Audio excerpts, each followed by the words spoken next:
panel, and Liz will introduce the panelists. But then, some of you, and let me ask, how many of you today submitted your CVs through, okay, so I anonymized all the CVs and I printed them out, so our panelists will choose one or two CVs to provide feedback on, and we will put the same stuff on the screen, but like your name won't be visible until you decide to tell about that, yell at us or something. Yeah, so I will go and pick up more people, I hope, and please, the floor is yours. Yeah. Thank you, Anya. And I feel like it's an actual stage, so introduce the contestants. No, not the contestants. Yeah, please have seats. And let's see. Oh, thank you for coming today. It's really nice to see the numbers. Some people returning and the numbers increasing. That's not the first one. This is not the first one. It's been going on for a year. Now it started in January this year. And when Anya comes back, she may tell you the story about how this all started from an idea of us, just the two of us coming together and reading books and sharing experience about books we read. And it is what it is now. And we have a great panel today. We tried to make a nice mix of people who would take part in making decisions about hiring a product manager. So we have a product executive, Nikita. Is it how you use your name in English, Nikita? Yes. And we have two recruitment specialists. One is in-house, one is agency. And take perspective. Okay. And I'll let you guys introduce yourselves, maybe a couple of words about what you do, whether you're hiring, because a lot of people are willing to do that. So, I'm Luke. I currently work as a talent specialist for Fluidly. I've been recruiting for about 10 years. Firstly agency side, first role was in Amsterdam, more traditional IT. Then I got into the product space about 8 years ago. Agency side, so I was helping build Ticketmaster, Just Eat, and Betfair. Then I joined Argos as the first person in the London office, and we got that up to around about 250 from a tech perspective. And now I consult startups to help their processes and recruitment. What does Fluidly do?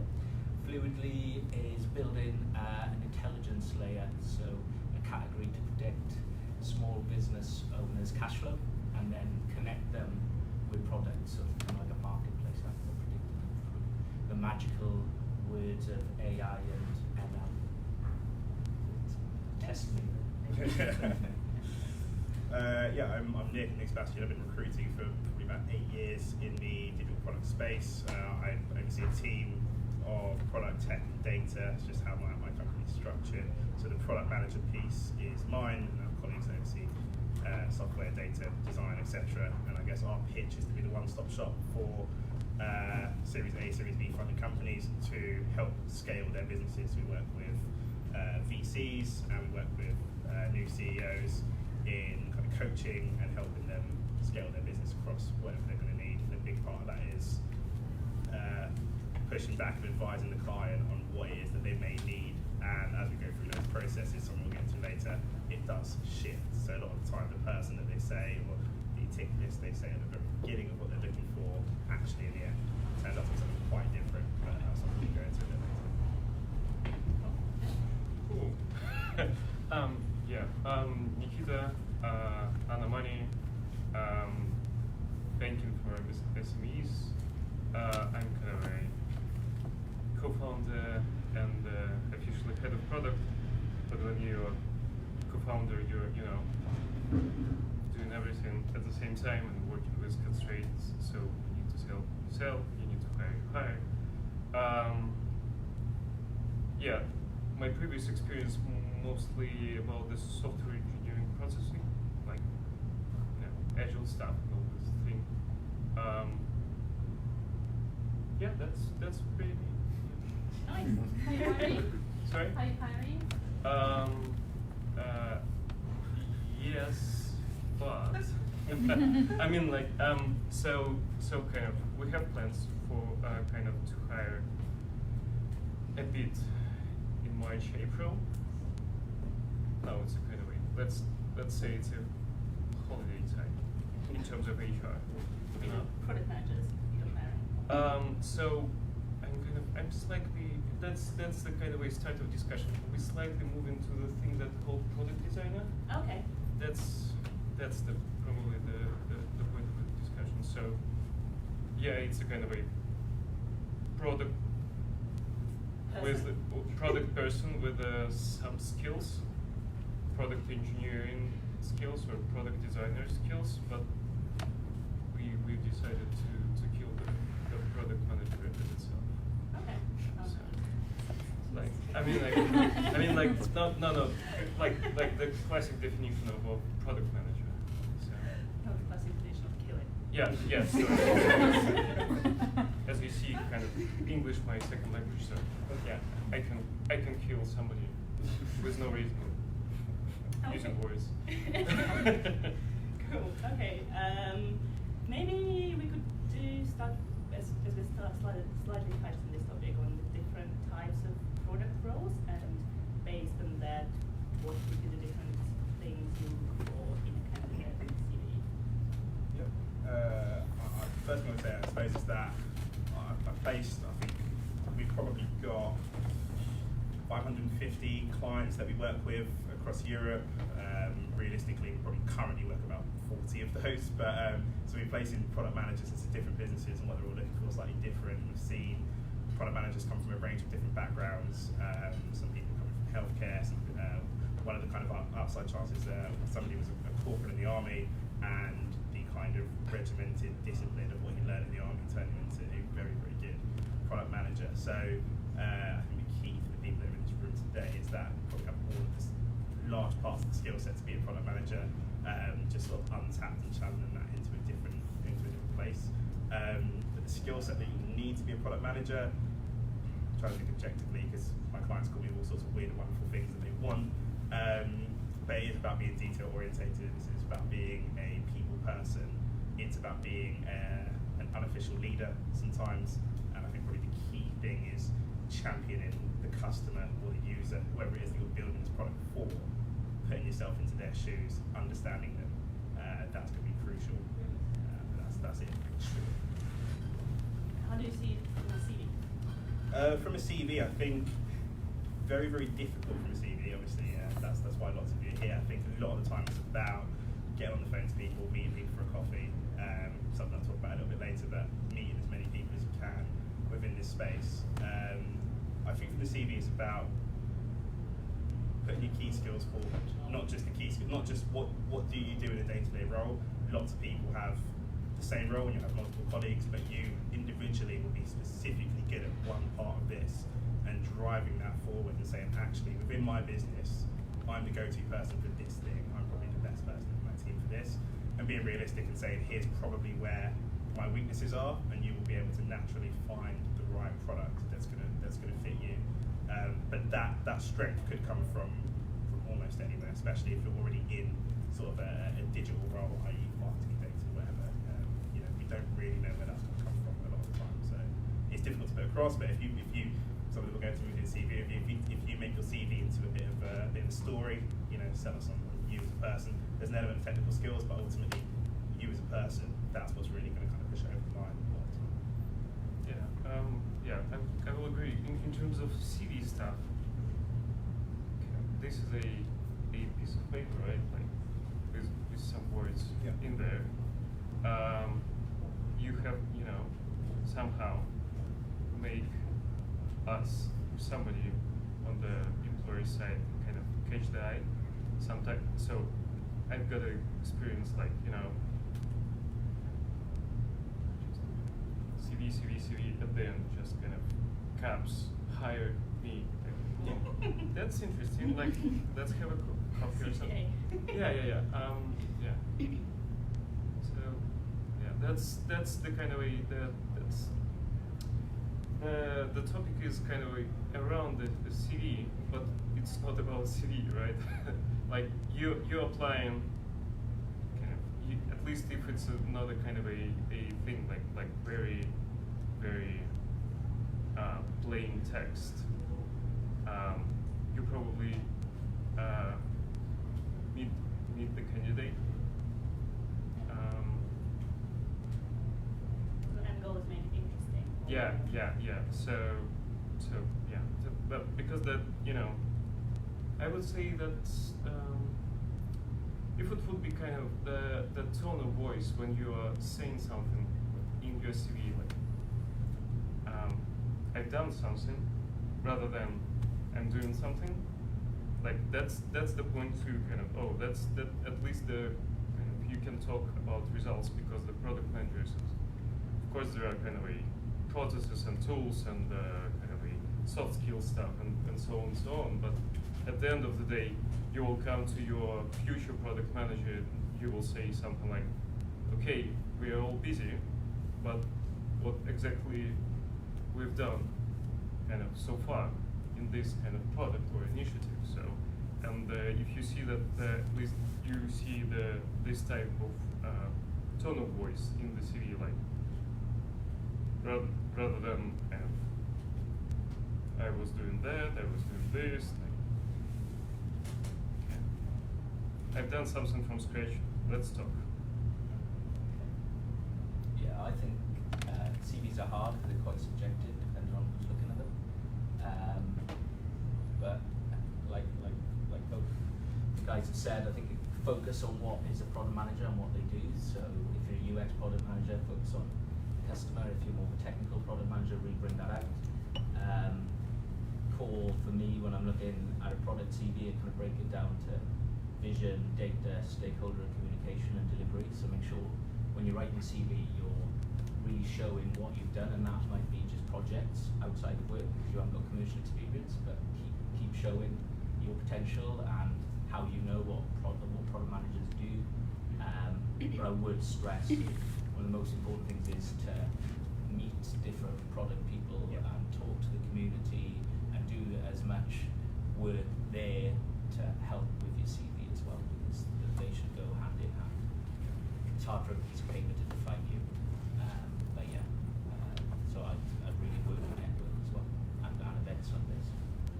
And it's interesting that you talked about the people who haven't really done product management role, to say, but still talk about it in their CV. It's not like unofficial part-time projects. Have you seen any examples, or what is the best way to present your unofficial product experience if you're just moving into the role?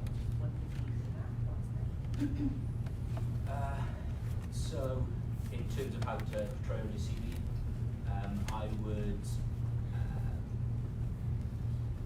talk about your project that you've delivered. Maybe you built an app, or you've gone through that process of iteration, and that might be starting with the idea, so the vision piece, then the customer piece, so that could be just doing research and what type of research you did, and then how you went along how you went about building that and delivering something that potentially was used, even if it's on Friends, and showing that delivery piece from end to end.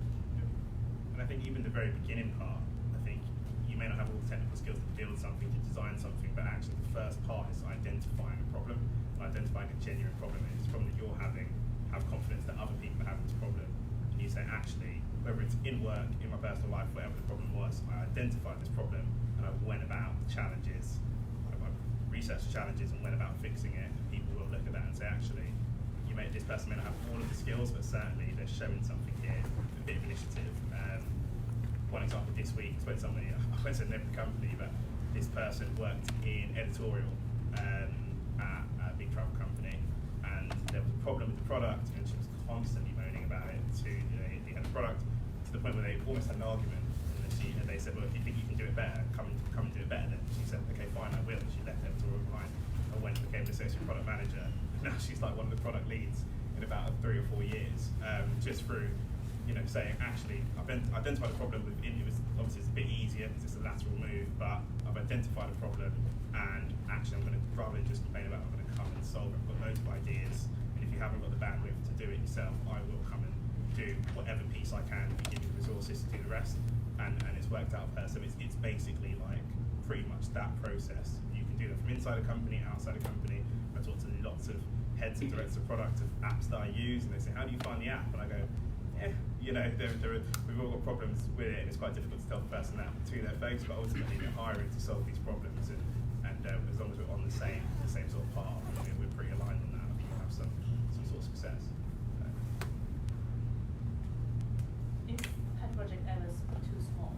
I think lots of people have most syndrome or we call it their pet project maybe like considered a hobby and it's like embarrassing to put it on the CV. It's too small. Is it ever too small? Then it's always good to do something else, try. I already said like the ability to deliver something from scratch on your own, and somehow that's the kind of the let's put the hacker tag on this type of persons. Like if you're doing pet project, probably you're engaged someone to work for you for free, including you, but there are somebody else. And that's the good point in that sense. Like if you kind of put in something in the CV, like at least you've done this. That's the even it's a sometimes looks like very immature.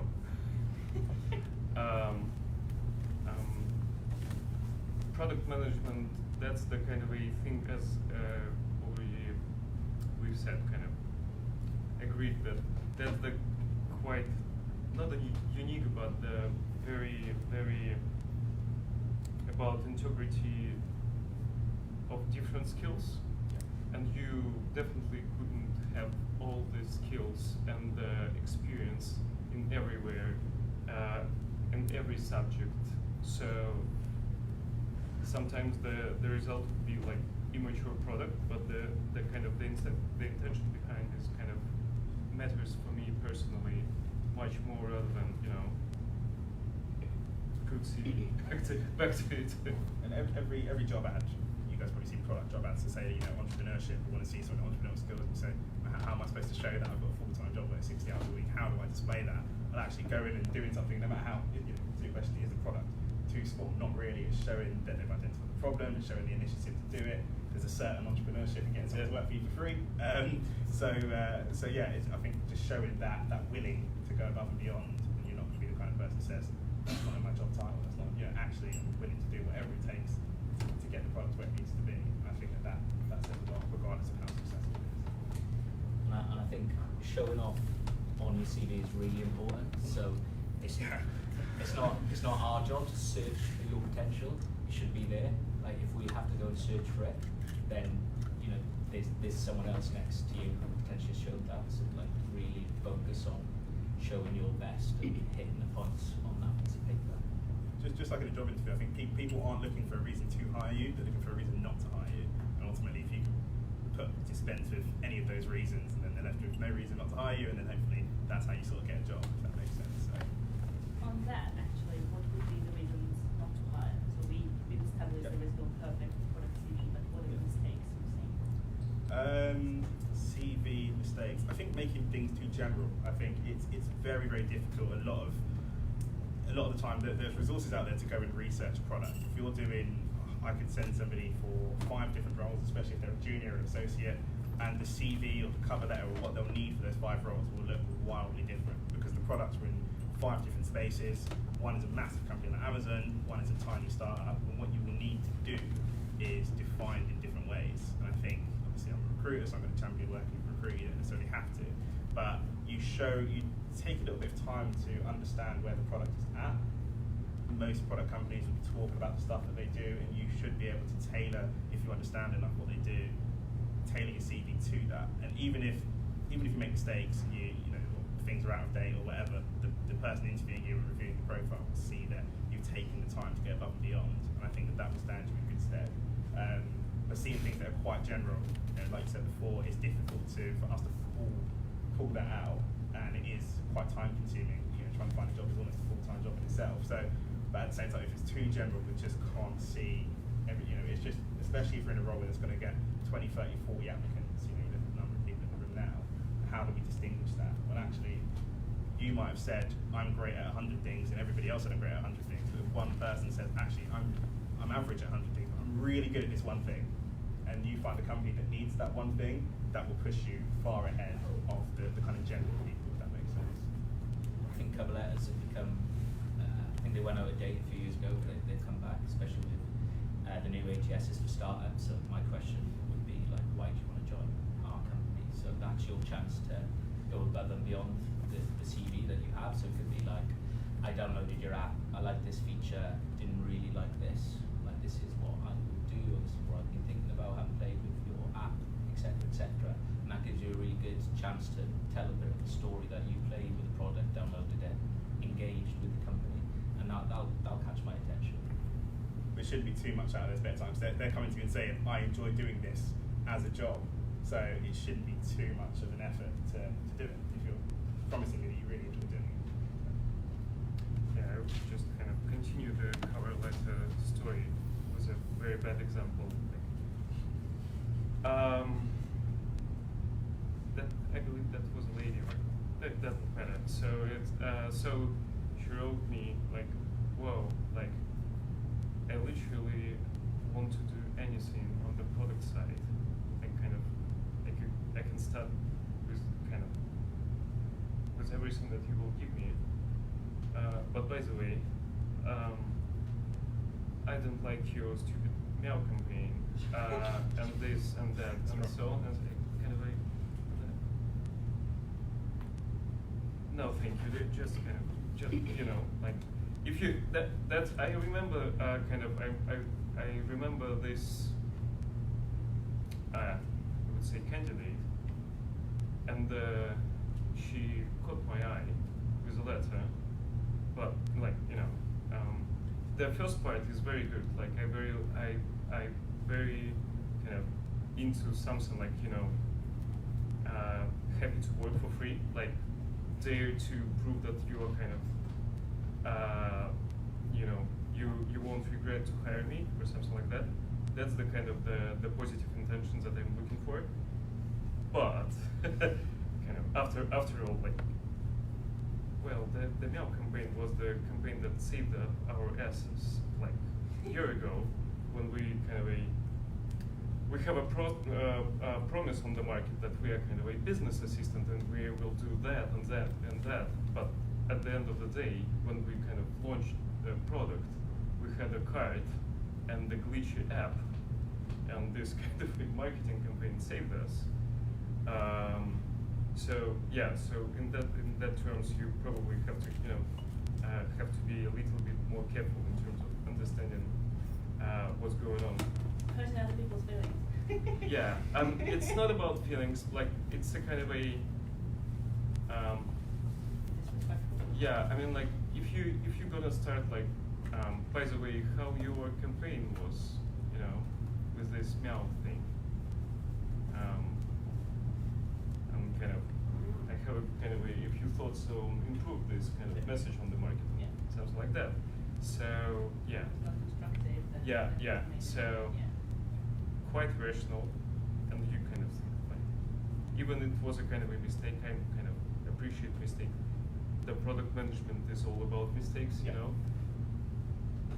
You know, but the intention and the tone of voice, you're like, how are you gonna work with this type of people like you? Yeah. You're wrong. Like, okay, sorry. Yeah. And also the CV itself. I think just what I want to keep saying, I think there's certainly a fine line between a big part of a product manager's role is pushback. You know, you have something that you believe in, you see something a certain way, and often you're going to work in teams where they don't necessarily see things the same way.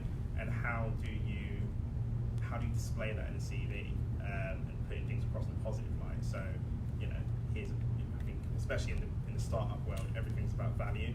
Where can you add value to this product? So if you're coming from a marketing background, coming from a data background, whatever the background is, you will be able to add some sort of value to the right product. And I think putting things across in a positive way, especially when you get on the phone and you'll be eager to please, rather than saying, oh, you know what, this team's quite terrible. You know, you say, well, this team has some strengths, but this is an area where I was able to add value. You know, and rather than putting it across in a negative way, you can certainly restructure that in a really positive way, it's just going to make people want to work with you a lot of the time. It's quite there is a kind of a quite specific thing to the company, to Anna and me as a head of product. Just kind of sometimes I believe I'm not the only one. I never hire people from banking experience, like with banking experience, because they kind of they know too much. I mean, like they have this kind of a how it's called, like expert trap. Yeah. Like you know, I've done this for HSBC. Thank you. So that kind of I in these terms I appreciate the kind of co-learning process. Like I was in the game dev, but I'm kind of interested in the product. So let me try. So in my specific case, I'm gonna kind of go with this type of person rather than like I have a kind of 25 years experience in banking, and yeah, that might kind of a bad thing for me in terms of CV, like emphasizing it. I would like to see something that will create some kind of knowledge diversity in the company. Like at least we kind of can get with the extra people that different point of view, and for me it's a kind of a really strong position. Like I was there, I want to work now kind of in banking stuff. That's my kind of achievements before. Happy to learn with you guys, especially if you're kind of 2 years old. Yeah, I think in terms of red flags, certainly, when people want to get into product, I've seen it in software and in other areas where you've probably seen it a lot of the time, is that they'll try to litter their CV with whatever keywords they think are going to get picked up. And so people will say, I've done this in product, or I've done this in software, and then when you start to delve into it, it isn't what it seems, and then you're going to make the person reading your CV or the person hiring you a bit defensive. And I think again it comes down to that value point that I made before, that if you're super confident in where you can add value into your space, you won't find yourself going into an interview trying to get the job. You find yourself in a much more comfortable back and forth as to, here's my skill set, here's your product that's aligned to my skill set, as opposed to, I really want this job, let me try and get it.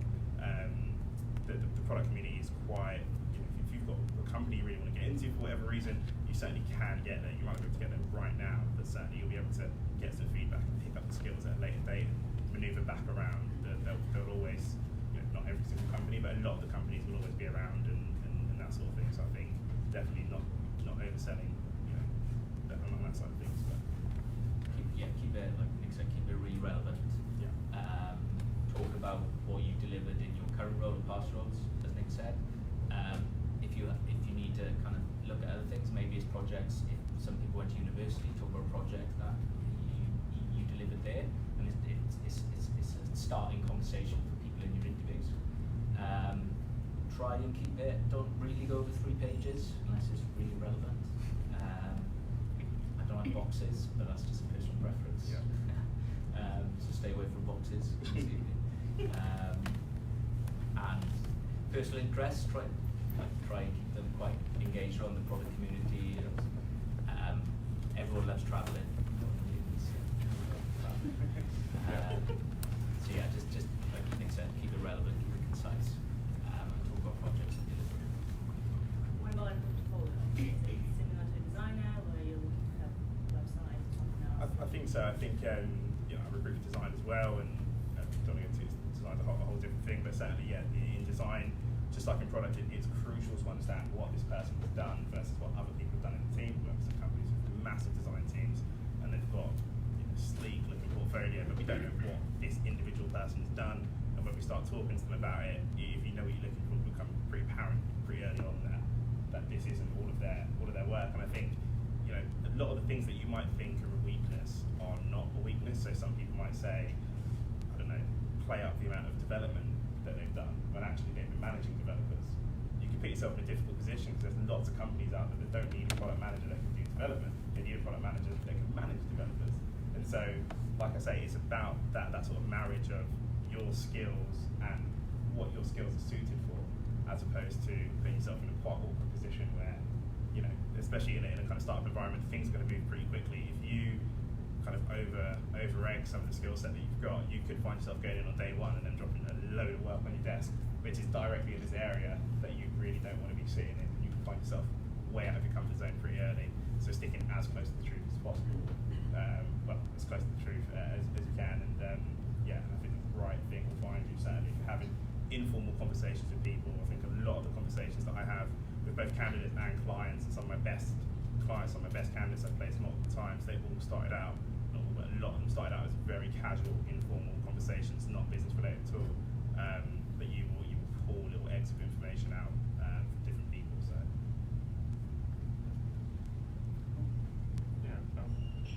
I don't care about portfolio. I mean, like, obviously, like, that's the kind of a more industrial way of hiring people. Maybe I'm just slightly lazy to do all this stuff. That's why. But I prefer, like, you know, if you had a kind of a right eye contact, I prefer to kind of to make the kind of the short-term deal and run the guy and get the task, run kind of sign the NDA and see how he's kind of behaving. It's much better than looking into portfolio. Like, you know, especially with designers, didn't work for me. Like, design portfolio could be kind of top notch, and after that you kind of drop in the guy to the team, and he's, you know, without, you know, hands and legs, like, don't know what to do, like. But portfolio was good, like that, you know, like, to have a portfolio, it's a kind of a expertise to, you know, to make portfolio. Some people know how to make portfolio, some people don't. Some people, you know how to write CV, some people don't. Sometimes good CV, that's what we are talking about, right? Like, good CV is a kind of catching your eye, but on the next stage is like, you probably had a career coach or something like that, or your kind of LinkedIn CV optimization service or something like that. Yeah, so in these terms, like, it's much better if you can, like, if somebody here, like, will be a head of product, like, or you will be a candidate, like, advise a deal between you and your future employer. Maybe he will agree, like, you know, to run a trial with a kind of a reasonable money, so that it will be kind of the real trial proposal.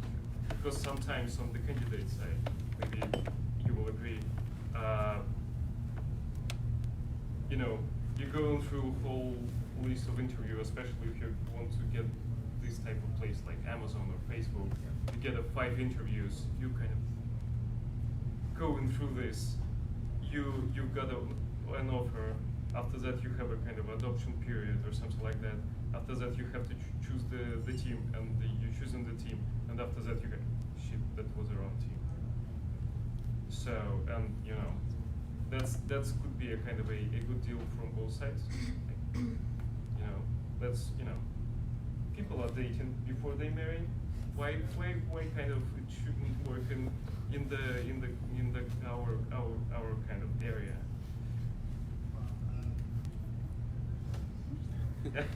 I have not seen many portfolios done in product, obviously more designers and engineers. You can go to their GitHub and understand how many commits they've done and see how active they are on that. So it's a good reference point.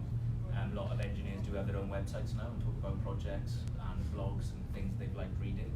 It gives probably more the recruiters, if they click through to their website, a better understanding of you as an individual and what you're interested in.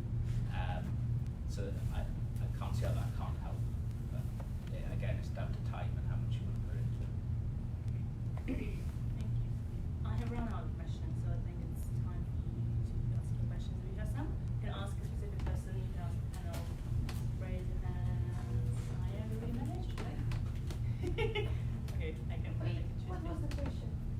wants to ask questions? Let's go one rule after another rule. Okay.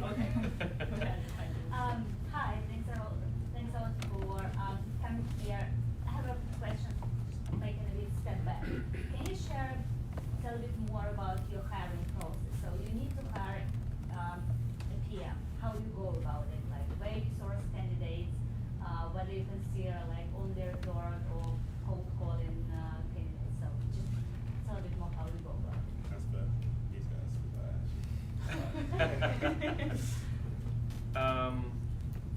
Yeah, that's the kind of that's the good one.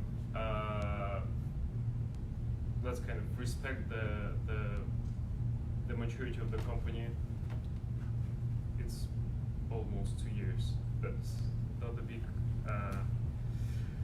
time frame. So I believe everybody does that way. Like you, first of all, you kind of trying to run the vacancy through networking. Like, you know, especially if you're a young company, so you still care about the culture and all this stuff and the bonding inside. So yeah, when it kind of when you kind of run out of networking, so you kind of now you're posting the request for. Sometimes we kind of brief in. So we have a kind of office in Moscow, and we have office here. So there in Moscow we have a kind of like 2 or 3 agencies. They are just kind of constantly, you know, going through the market, and after that, so technically we have a kind of a Slack chat where all guys with a leadership position, I would say, not a title but position in the company, looking for the new resume or CV. So they decide, and they have a chat if they're interested with the candidate, and after that, if it's a kind of a product management position, so we assume that he's okay in terms of kind of I like him. So now it's time to, you know, kind of for the team, for the particular team to love him. That's kind of probably sounds strange, but yes. After that, the team has a interview with them, with all candidates that kind of I was happy to introduce to them, and yeah. So they are telling their problems. They are telling about the business domain.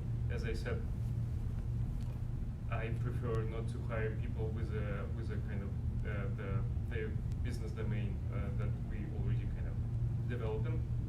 So these type of persons are very, very energetic to, you know, to dig in, and sometimes they are kind of reinvent things in the good meaning of this word. With the developers, the same process, but it goes through the CTO. Here we have a slightly yeah, that's the same, but kind of a actually we have a lot of kind of mails on the kind of carrier at Anna Money, so we don't use any agency here, but the systems quite the same. We had a slightly different for designers, but I already brought it. No, it's the same. So, in terms of our current process, in terms of finding people, depending on levels of roles, senior, mids, you usually proactively headhunting for people. That is, if we're talking specifically about product, LinkedIn's probably the best tool for product people. And then you have your networks.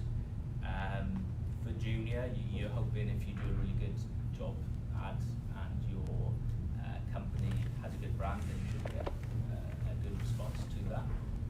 In terms of the process itself, usually you'd have a recruiter screen, so that'd be someone like myself. So that's more understanding your journey and what you've been doing. My advice would be really concise and clear about that, and also do some research on the organisation, because they're going to ask you, like, why are we speaking? Why do you want this role?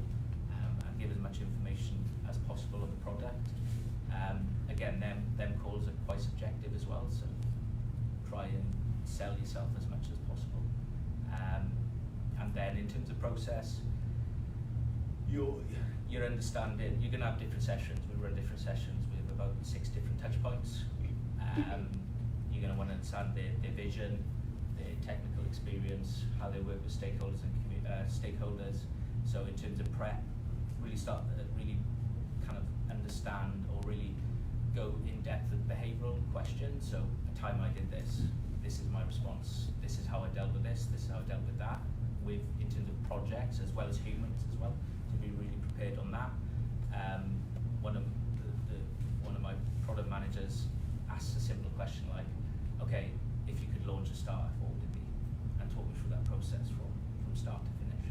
So start thinking in them terms and really do your homework on that in the interview process. That'd be my advice. For the juniors and mids, how much is it down to technical skills, do you think, and how much is it down to just from your fluid at the moment, and how much is it down to somebody coming in and showing the soft skills and the characteristics of what you'd be looking for?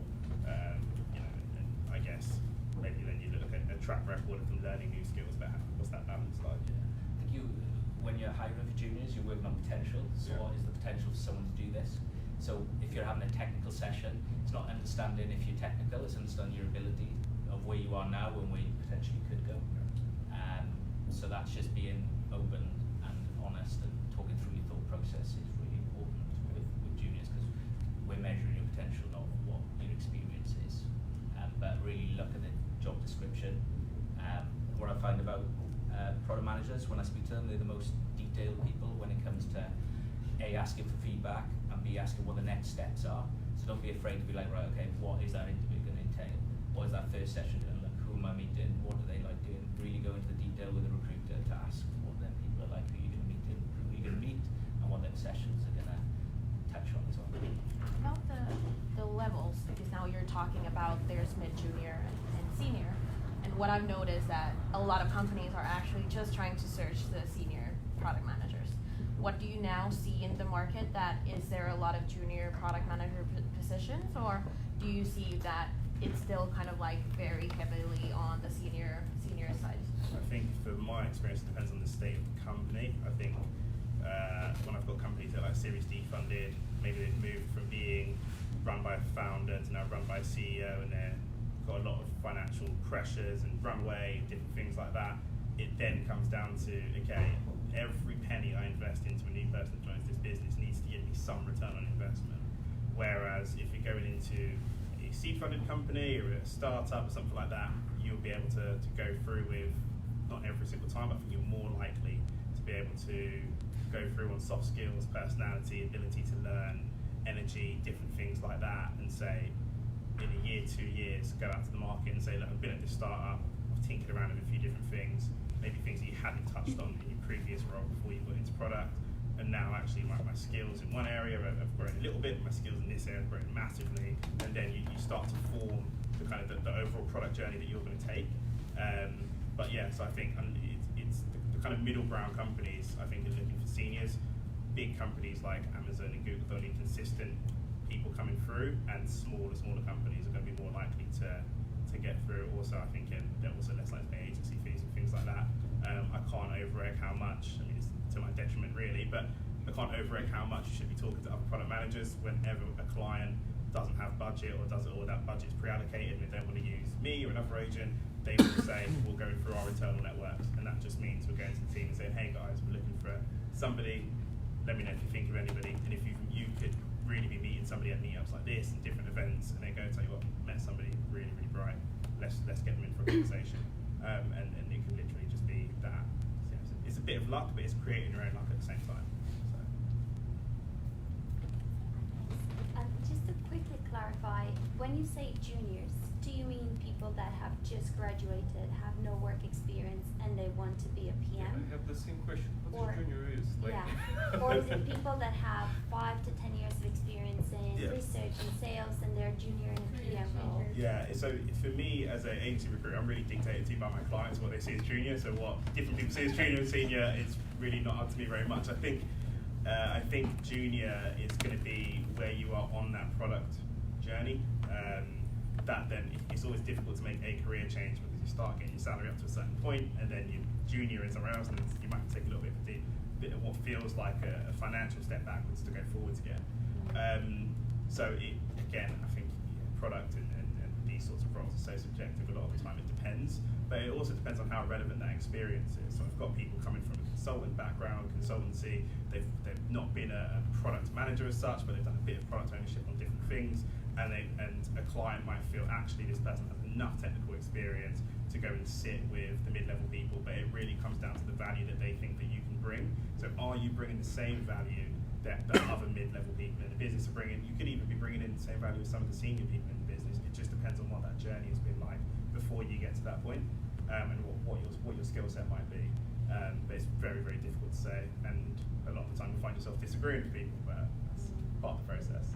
Yeah, I think it's quite hard as a person who wants to make a transition with about 5 years of experience into product management to look at the junior job descriptions and say, well, this is me, because it's quite hard to For and sure. again with the salary it's quite strange sometimes how people say, well, a PM needs to have an understanding of the customer, an understanding of the business, tech, design, but also we're going to pay them 25k. So it's a bit like, how do you expect this experience? You want soft skills and everything, and you still want to pay somebody who would come in as a junior. Yeah, I think then it's like I say, if you go and speak to heads of product and you almost, put a profile together and say, there's 2 parts of recruitment that I do. You'll know from doing agency recruitment in the past. Either a client will call me and say, we're looking for someone, I'll go find the person, or somebody will come to me, somebody like you will sit down, have a coffee, and we'll come up with a strategy. Okay, fine, here's your skills, here's what we're going to do.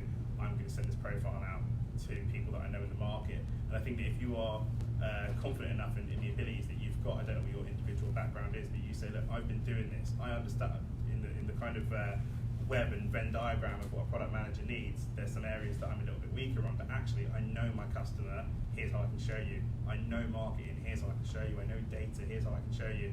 And you show that, and you pretty much say it to them in those plain, simple, without being rude, but those sort of direct terms, I think that they'll go, actually, yeah, we've got something here.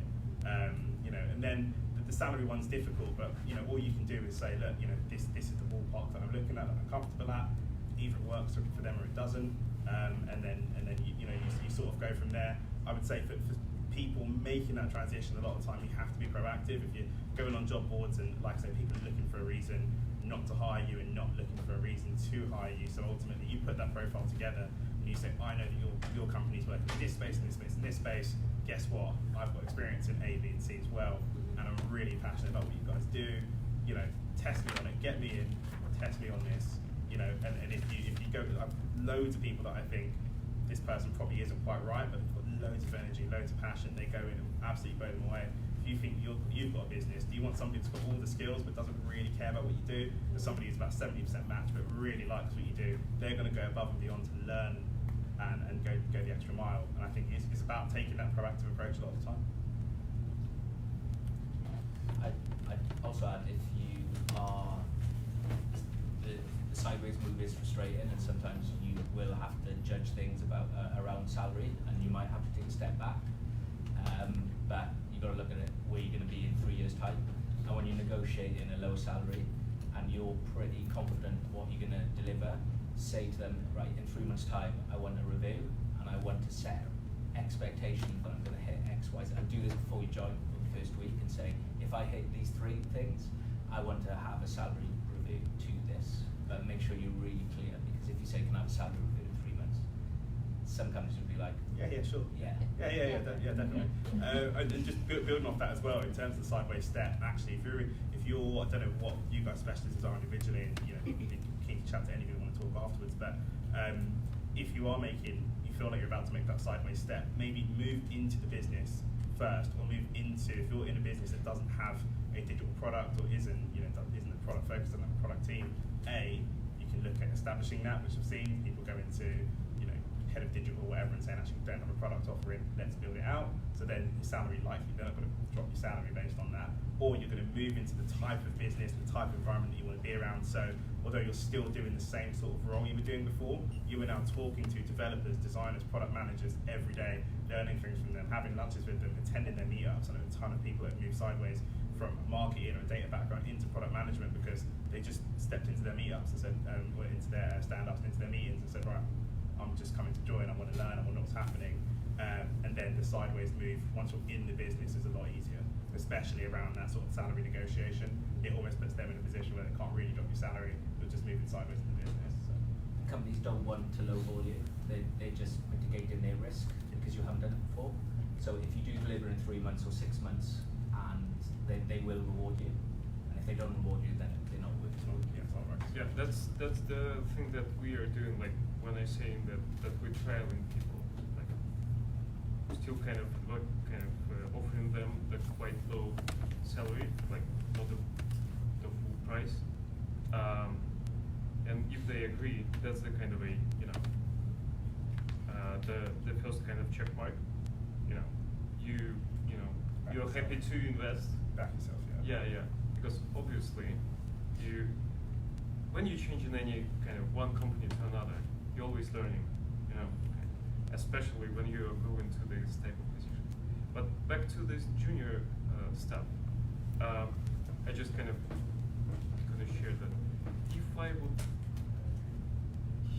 here in my company, like we need a junior product manager, I kind of assume that probably a developer or the kind of a data analyst who is not kind of a good enough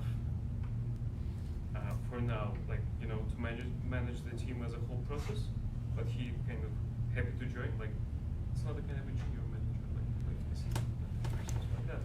But that's the good route, like at least how to to show yourself. Like I can take off something from the senior one, like it could be a product ownership, like in the process, like I can build stories and I can learn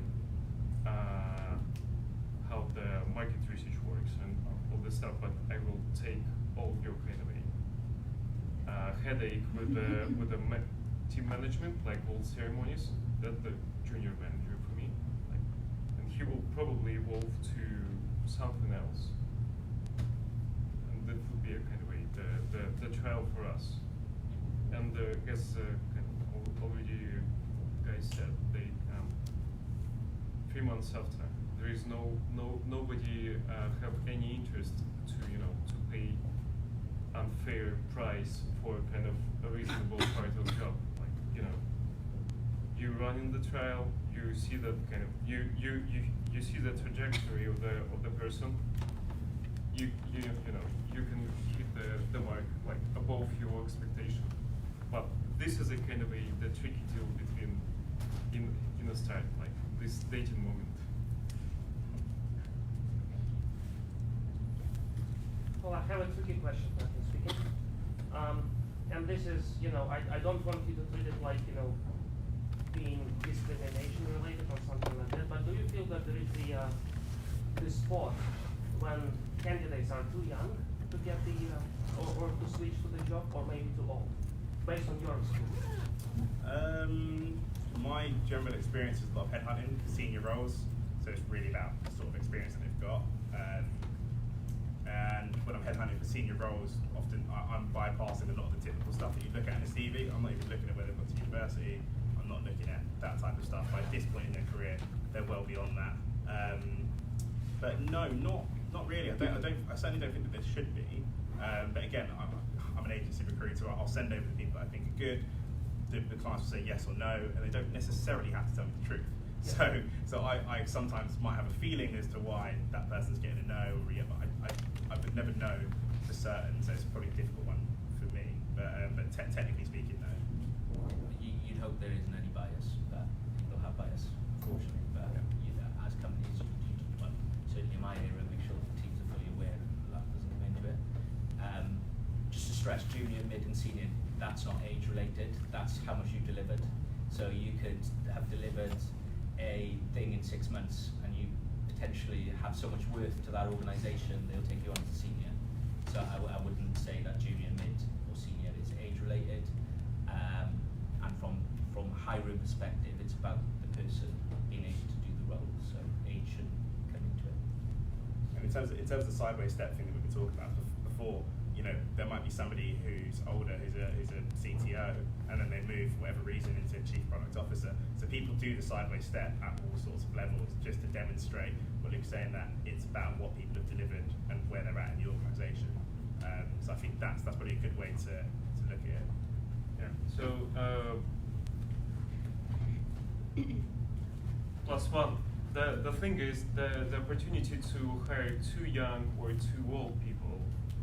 If let's say if organization is conscious enough, there is a kind of two things, you might have some, let's call, teams or divisions or kind of product streams that they attract young engineers, because of tax, because of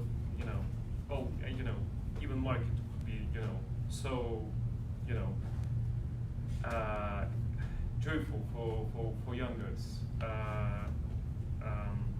and I would definitely put there the kind of the senior guy in terms of age and all this stuff, and they will quite compensate each other.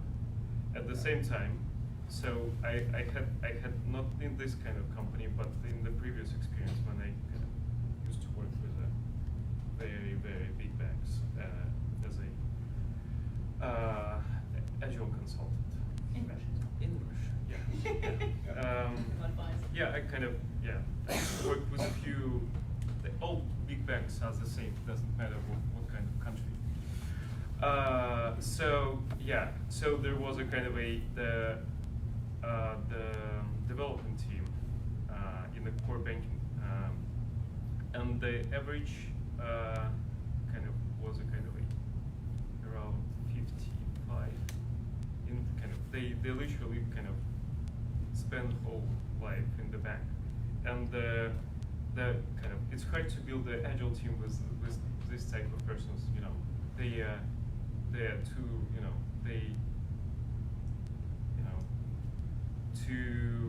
too sophisticated in terms of to be entertained by all this kind of agile ceremonies. And we've got a kind of a new product manager there, and he was 20, and he just kind of started warming up, and they build a very strange relationship in this term. So kind of I learned this lesson, and when I see the team with a kind of I would say kind of too consistent in terms of age, they kind of become they become more, I would say, isolated in terms of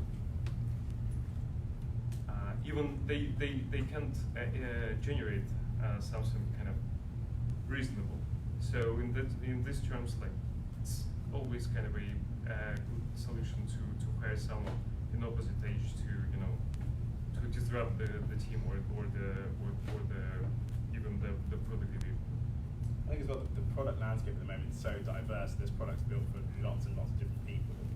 Had a meeting about a year and a half ago, the dating app business, and they were just launching their dating app for 50 pluses. They will do research with people like that, but there's only so much that a 25-year-old can turn their brain into the brain of somebody who's 50 plus. So there's all different. So we do work with councils, different things like that.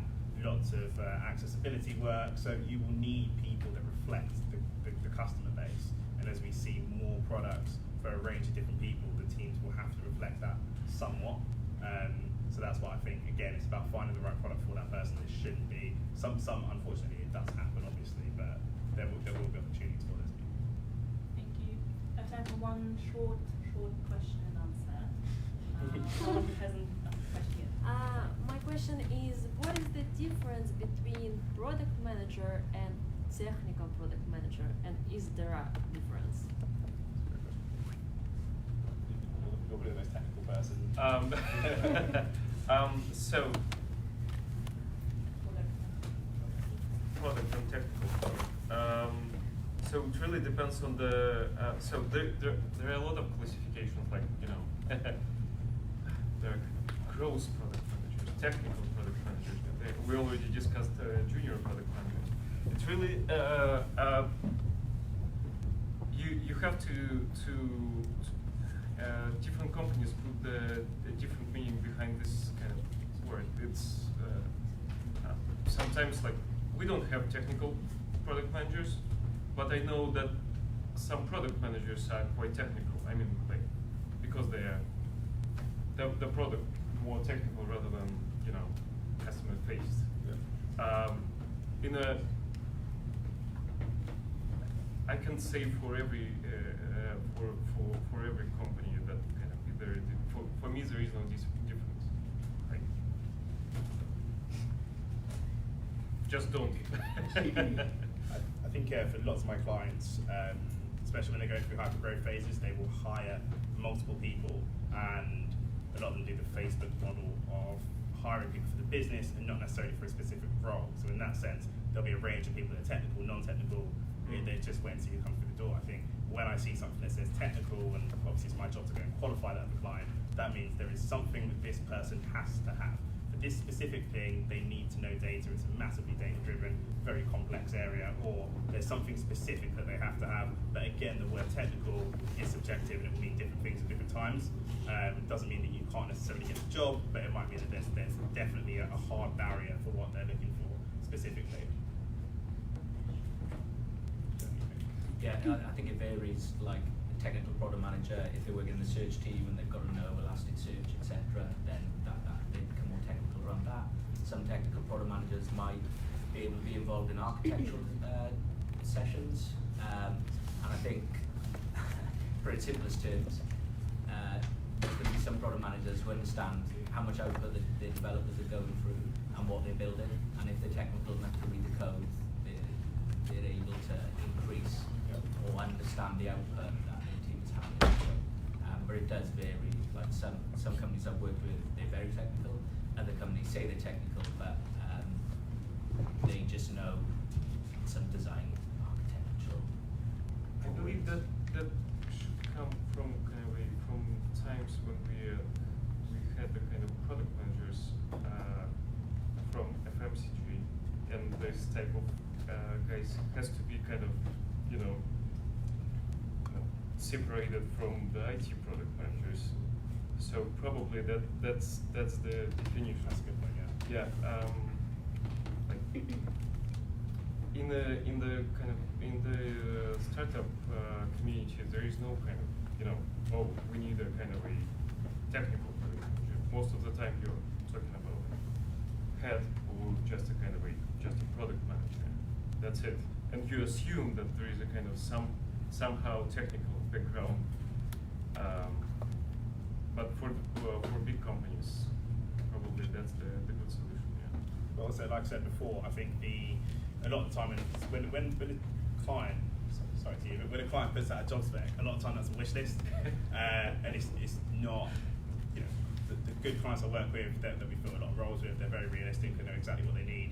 A lot of the time it's a wish list. If someone doesn't hit 100% of what's on the wish list, they can still potentially get the job. They can make up that in other areas. So I wouldn't let that deter you necessarily.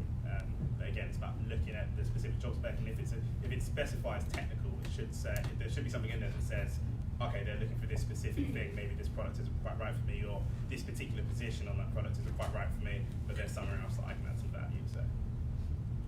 Thank you. Thanks for the discussion. We are moving on to the next part that we announced on the Meetup. Sorry, it got turned off. Yes, I think we can zero here. So basically, some people arrived. How many of you have submitted CVs via the link? Okay, quite a few. So, Luke has a bit of a force pointer, so he'll leave in like 15-ish. Yeah, about 10 minutes. Do you have time? One. I do, yeah. He'll do the honors and the first one. So what we'll do Yes, is yes, no, yes, yes. All job is done. Thank you. Bye. we have 9 CVs and we'll let every. There's no boxes. Don't get no boxes, you got the job. Can I introduce more disruption here? Because I came up with that idea, and I want people to. So, sorry guys. Are you doing to For run me, the lines? be face to face with Cool. you. Okay. And I That's just forgot that. extra Okay, effort. so my ask is recorded. My so, can you please choose one of the? Everyone. Chooses one, yeah. Yes, Choose one. at least Okay. one. Yes. I'm gonna take 4. So the candidate number 4. Yeah, so let's start with Luke maybe because he needs to leave. Yep. And yeah, I mean, I didn't think it's true. But the start was awesome. Yeah, so you can see how Meetup organized by Russian works. A lot of empathy, respect of other people in the Meetup. Yep. Yeah, this is it. Yep. Yes. What is that? Oh, yeah. Yeah, it's the same. So Okay. my thinking It's the one was with the to- clothes. Yeah. Okay. And you'll put it on the screen in a second. If you recognize yourself, you're free to say it's me and I want more feedback, something Yeah, like I that. need the But you don't need sticker. to. So what was the? It was number 8. 8. Disclaimer, never done it before, like in this type of setup. So, sorry in advance. It'd be interesting for me because I like to know what my clients are thinking sometimes. So. Yeah. Can you see what it's there or should we zoom in a little bit? I can see it. Maybe zoom in a bit. Yeah.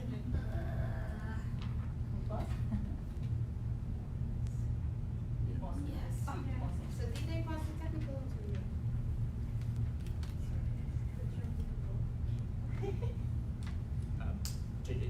Just a quick one. What I would do is be eligible to work in the UK. Probably put that underneath your name on the CV, just because it'll take away bias. Some people, and it shouldn't happen, would see a name and assume you might not need a visa or might need a visa and move on. So just take away that potential bias straight away. Yes, good point. Anything you see positive as well as negative or constructive? I'm sorry, we are looking for this, right? Like Yeah, to, yeah, yeah. to this now. So this person is applying for product management, right? Like position. Yep. So key competence, product development. Save it. Find the better kind of point to, if the title of CV product management, you kind of assuming that key competence would be, more detailed, like UX analysis is a good point. Like the product development is a kind of the bullshit bingo, like product specification. Don't put this thing. Ah, sorry.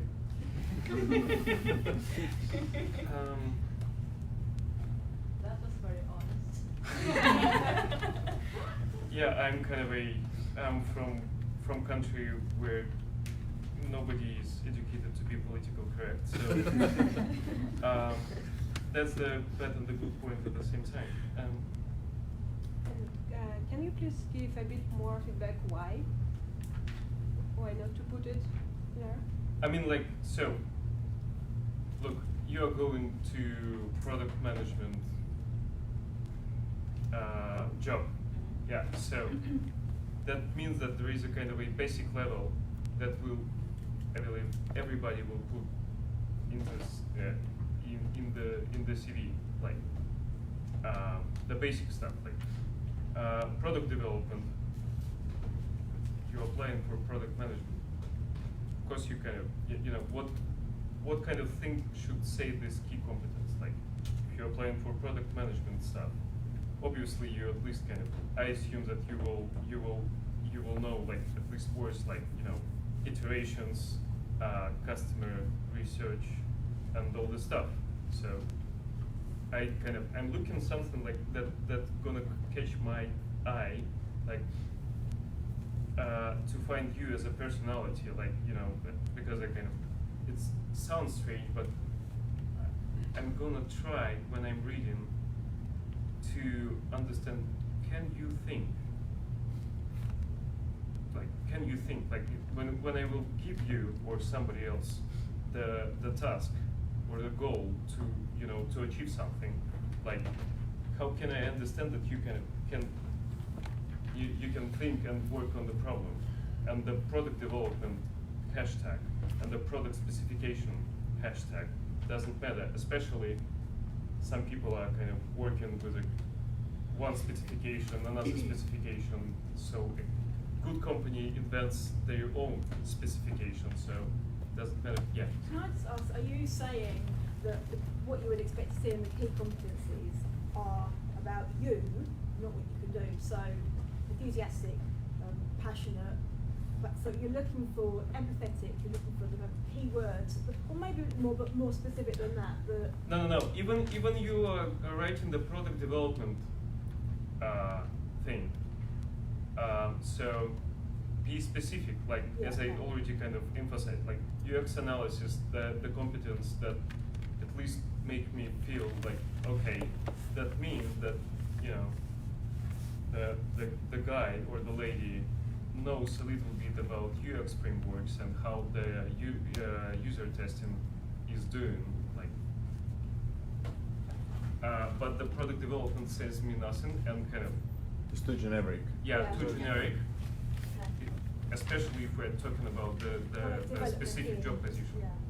Yeah, I think there's an argument where you don't need the key competencies, or you don't really need keywords in your CV in general. What do you prefer? Just what you've done. Like, tell me a story about what you've been doing. So that, like, whoever CV this is really good. The additional training certificates, like if you've gone the extra mile to really get a grip of product management. To be fair, you've been doing product management anyway. What I'd suggest on the Yogin, I don't know as a company, and some companies you work for, you won't know. So just talk about the scale. So I don't know how much sales it's had or how big it is. Just put some numbers to quantify that. And maybe there's just a couple of things where maybe you've repeated yourself but in different ways. So maybe just make it a bit tighter on the bullet points. But you talk about delivery in terms of numbers, which is great. It is quite focused on the SEO and e-commerce side, but look, if you're looking for roles in that area, then that's great. That's what I'm getting. Yeah, I think it's a really good, clean CV. Yeah, I think the point that we're trying to make is that if the CV is well written enough, the key competencies will be almost irrelevant, because rather than saying I'm good at product development, the CV will tell me that you're good at product development. Rather than saying I'm good at some of the stuff, stakeholder management, we should see that in there. But the CV on it, with being uber critical, the CV is fine for all intents and purposes. I think the only thing that might change is that the profile is quite general, and obviously we've gone from you guys can see the second page, but we've gone from shop assistant and purchasing manager straight into e-commerce product manager, so which is fine, and then we can see that sort of journey, and we can see the qualifications, which is good. But the profile could give us a little bit more about that. I'm not seeing how this, obviously I'll jump on the phone and talk to them because that's my job, but I'm not seeing how this person's gone from being a purchasing manager into the e-commerce product manager. So talk to us a little bit about that sort of journey, so that we can see actually here's where the enthusiasm's come from, here's what they've done to actually action that. But again, that is pretty much a product life cycle in itself. I've identified something that I want to do, here's how I've gone about it, except here are the challenges that I had, but ultimately here is my key success. So we can start seeing that journey. That's the only thing I have to say about it really, but after that. As an observation on the side, it's interesting that you've been talking about the elements, the segments of the CV, and you've been more and more excited as you progress. Yeah. And I think it's like common for people to drop off and stop reading. Yeah. So it looks like the top of the CV is potentially a bit more generic and less attractive. Yeah. But actually, if you potentially just re-click the parts of it, you could immediately get the attention. Think of it as a landing page. So that should be kind of something on the top, like the very fruitful, juicy headline. That's the. Yeah, I'm kind of. Value proposition. Yeah, like, even if you want to show that you're empathetic, enthusiastic, and that here's a kind of the start of the profile. Like say hello to me, please. And that's my kind of, you know, somehow, you know, dear head of product, dear hiring agency. Yeah, I mean, like that will catch an eye, and after that I will go through this. That's the good thing, that you're kind of you know, growing from the very kind of technical support manager, and after that you kind of changing and that means that that's the good profile for product manager, you know, tasting everything. That means that you will kind of, at least you will have a taste. I think a lot of personal journey as well, especially people that move to the UK. You know, I've never moved abroad, and you know, I'm always interested to hear about people's journey in that sense. So yeah, you know, this person, you know, tell me about that journey. Tell me something kind of personal about you, and you know, like I say, those key competencies. I think if you take those out and sprinkle them into the profile and the technical skills and the experience, I think it will hold a lot more weight to say, rather than say, you know, product development, actually, here's where I've done it, here's the impact that had on the business. I think that's good. What about the order of the different topics? So, given that lots of people don't read through to the end, and sort of after the first page, you know, they get distracted or something, you should try and put the most interesting stuff at the top, right? And is that happening here, or would it be more interesting to put the experience, or maybe even that entrepreneurship experience that's really interesting? It's towards the bottom, right? You might miss that if you weren't. That's what I mean. That's the kind of stuff. So if you scratch out the key competencies and take the best parts of your whole experience, so the profile should be a bit of the product experience that you've got so far, or the relevant product experience that you've got so far, or anything that those key competencies would be, plus what's next for you. What are you looking for next? What's driving you? If you sprinkle that into the personal profile, there could be a really strong personal profile there that's going to grab somebody. So the profile can be forward-looking as well. I mean, some people would say, no, that goes in the cover letter. But what if you're doing a cover letter, then of course, yeah, a lot of people don't. So, what would you advise? Would you advise a cover letter, or would you advise like put it depends on your CV. I think if you're going to be if you're going to be repeating yourself, then it's not great. And a lot of cover letters that we see are just copy and paste from the personal profile. So it's not necessarily that much relevant information. If the profile is strong enough and it is forward thinking, then you don't need it. If you think, you know what, actually I've got a really good CV here, I don't touch it. Or there's a company that obviously your CV is going to be that you send out to roles. You're going to click apply for role, for example. But if you really want to apply to Amazon, for example, and you want to put something that says, actually, I'm really engaged in this role. Here's what I like about your company. Here's the research I've done. Blah blah blah blah blah. You know, that sort of thing. And that's what I would put in a cover letter personally. I think you could probably change key competencies to key achievements. Yeah. So what you've delivered over your history. My eyes, like when I look at CV, I didn't read the profile, I went straight to work experience. Yeah. So I missed all this because everyone's enthusiastic and passionate and stuff. But so I've gone straight looking at, okay, what have you delivered? So if in key competencies you put key achievements, bang, I'm hitting that straight away and thinking commercially, they delivered stuff, they worked on things, etc. So just really big up what you've done and delivered there. So yeah, I think the more you can get at the top of the page, you should really do that. I think the entrepreneurship is great, and it tells me that they're creative, etc., and taking the initiative. I wouldn't necessarily say that's something to put right at the start. Depending on what organisation you kind of applying to. If it's for a small scale startup, maybe think about it, but I think the real big ones is key achievement. And what about the gap in your work experience? So the last role was in 2017. Would you see it? I wondered about that, but I wasn't sure about the status of this person. I didn't know what the situation was. I didn't care. Yeah. How do you explain it in the CV if you have? Yeah, absolutely. I mean, loads of people do. And they put whether it's maternity leave, travelling, people put all sorts of weird and wonderful things in their CVs. Whether it's true or not, who knows? But then I guess my job is to jump on the phone with this person and explore that further. So. I think you look needs to save the dog. Yeah, sorry. Yes. So let's give a big round of applause for him to make it more operational.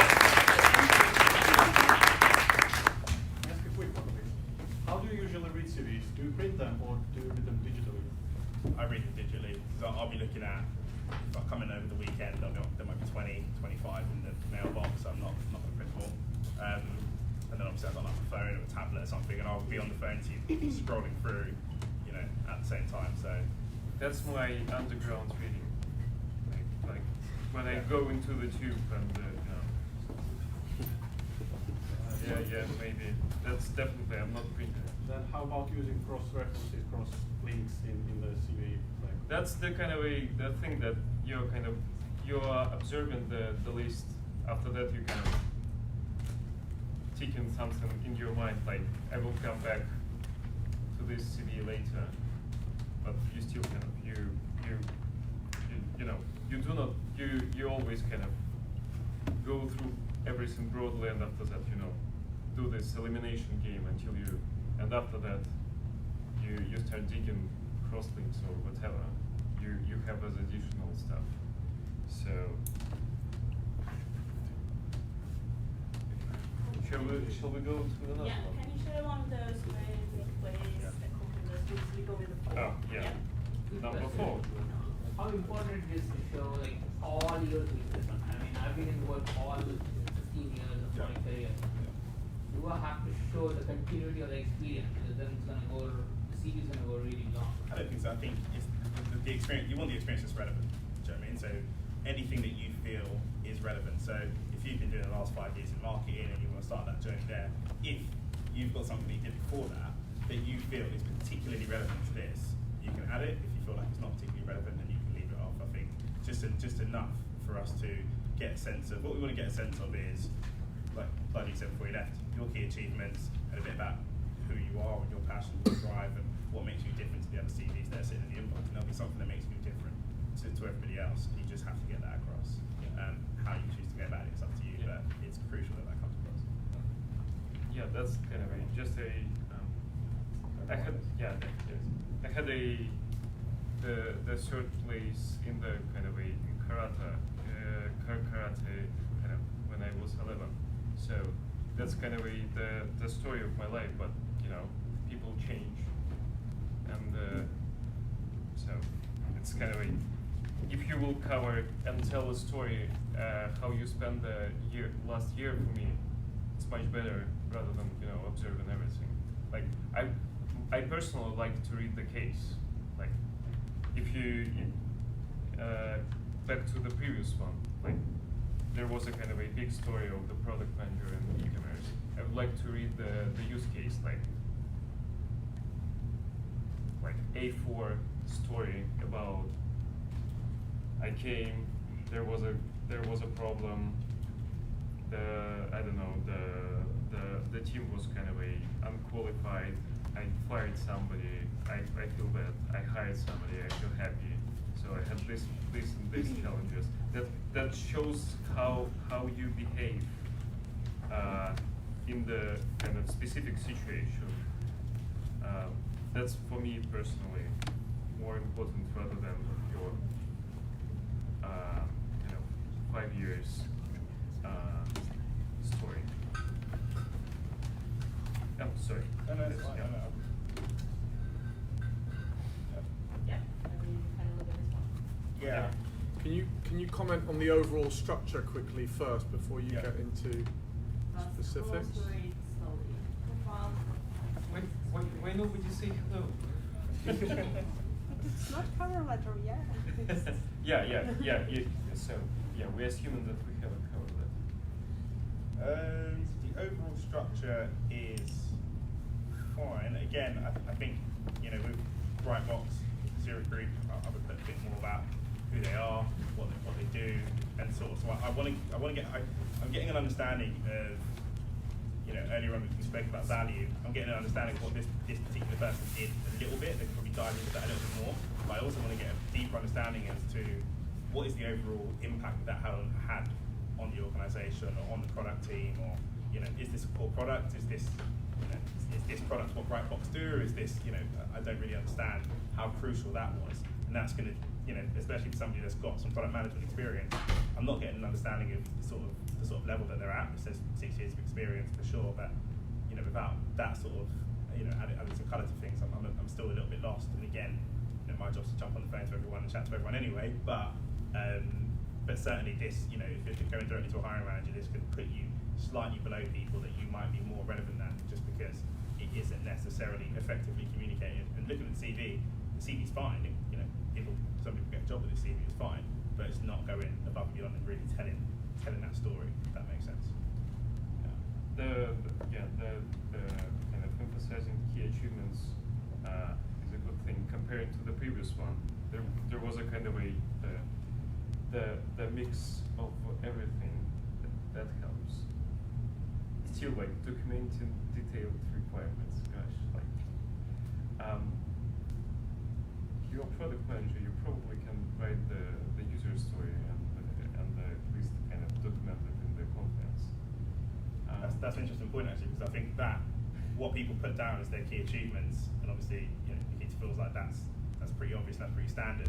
I think that will give you some sort of insight as to the background this person has, that they're looking at something which for them is a specific, notable achievement, whereas for somebody else, it's not necessarily a notable achievement. That's sort of what's expected. It's difficult. You can't necessarily navigate that because everybody's looking for something a little bit different. But it's just something to keep in mind. So that's why I'm always focused on the overall impact that the person's had on the product or on the team or on the organisation, because that's much less subjective than the individual piece, the individual skills that you attributed. If that sort of makes sense. That's a really wordy way to say that. But you talk an awful lot about stories, and I think this might just be useful. A number of us in this room have had CV training recently from this company, and they talk about something called SOAR stories. I don't know if that term is known outside that company that does it, but SOAR stands for situation, objective or obstacle, action, and result. And so you can get that all in really shortly, but you know, what's the situation the company was in? What kind of obstacle or problem were they facing? What did you do? What action did you take? And what result did it have for the company? Yeah, that makes sense. Yeah. And I think that's what you're saying, isn't it? Like, I need to see the stories. I'm getting bits of that. I'm getting, you know, I can work out what this person's gone in and that I'm getting bits of it, but I'm not getting the overall piece. And if there were two people at Brightbox at Zurich Group that did exactly the same thing, but one person is telling the overall story, the overall impact that they had, you're going to look and versus somebody else that's kind of dripping bits of it, but not really adding any flesh to the bones. Then I think that you could be putting yourself at a slight disadvantage versus other people. If that makes sense. Just sorry to hog it. Just in terms of impact, it's sometimes quite difficult to isolate the impact that you had as an individual, because yes, you did some of the work, but the impact is measured, you know, as a result of teamwork. I mean, you can still put that down. So you can say, my team was part of a team that achieved this. Right. And here's so you break it down as to here's the company, here's what they do, here's the product, here's what that does, here's where that sits within the organisation, here's what this amazing team was able to achieve, and here's what I did to enable the team to do that. That's ultimately what you're going to be doing, is you are enabling teams to do what they do. You're not necessarily doing the software development or the data or the design, but you are creating the environment for those people to do that. And that's what we want to do. Especially when we are talking about product management. This is a kind of the producing position. Like, you're managing talents, you know, sometimes coaching them, sometimes directing them. So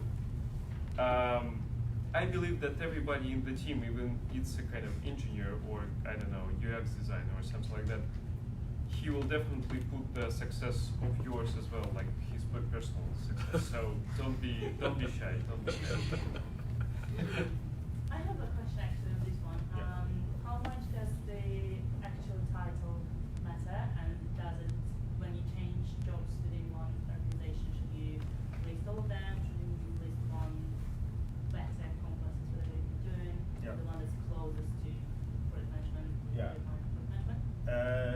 So not a huge amount. I think you know, I'm going to have to, again, if we done the sort of thing that gentleman in the back was talking about, and we're telling a story, it would naturally go on to say, I've joined the business as a business analyst, at this point did this, and we should be able to see that progression. Some people do it in like kind of subsections, so 6 months business analyst, 18 months however you want to structure it, because everybody's journey is a little bit different, and specifically with product, some people's roles kind of straddle 2 or 3 different areas. But as long as you get the information across, I should be able to read 1 or 2 paragraphs and start to see and understand, okay, here's the impact that this person's had on the team, here's the impact that team had. That could be as VA, and that VA experience could be exactly what somebody's looking for a product manager role. The problem is you don't know what the other person on the other side is looking for. So you want to leave, without writing an essay, you want to leave no stone unturned for them to know. So when they call you, they've got in their head, this person is the right person for the role. And as a result then, if you do make a little bit of a mistake or something, you're not 100% the right fit, you've already built up a little bit of goodwill, if you like, because they already feel like this person's a pretty good fit, if that makes sense. Yeah. I have a challenge in the sense I've launched 4 products in the last 6 odd years. Yeah. But every time I've launched it, I move on to building the next one. Yeah. So in terms of impact, I can't really say, oh, I've driven $5 million for this after launching this product, because my job was to launch the product and I've moved on to another strategic product. Yeah. So in such cases, how do I articulate the impact? So we were talking earlier about highlighting the skill set that you have, and obviously if your skill set is in the product launch piece, that's what will come across. Yeah. The impact part is going to be different for everybody in the room. Yeah. How do you define the impact that you had on the business? And you've just told us what that impact was. So long as that comes across, and then partly, how successful did those products go on to be, and how much was your rollout and release of that product instrumental, because other people will roll out and release products that don't go on to be successful, or don't go on to be as successful as the ones that you did. So that's what we're looking for, and that's what's going to set you apart from people that are moving into product from a different sort of background, or from a similar sort of background, but you're going to come sort of above them, if you like. Does that make sense? Yeah, so in that sense, when you applying for the product manager job, that would be I believe, great idea if you will self-identify as a kind of a, because there are different product managers for different stages, like, someone is good on identifying the problem and the kind of hit the MVP and get the basic traction. Some of them are very good on monetizing stuff, and you kind of, if you can emphasize, because sometimes you're looking for the position, like you lost somebody, and you, as a head of product, you're conscious that this part of the product is on the specific stage, and you need a guy who kind of know how to play with monetization, or there is a kind of a killer guys.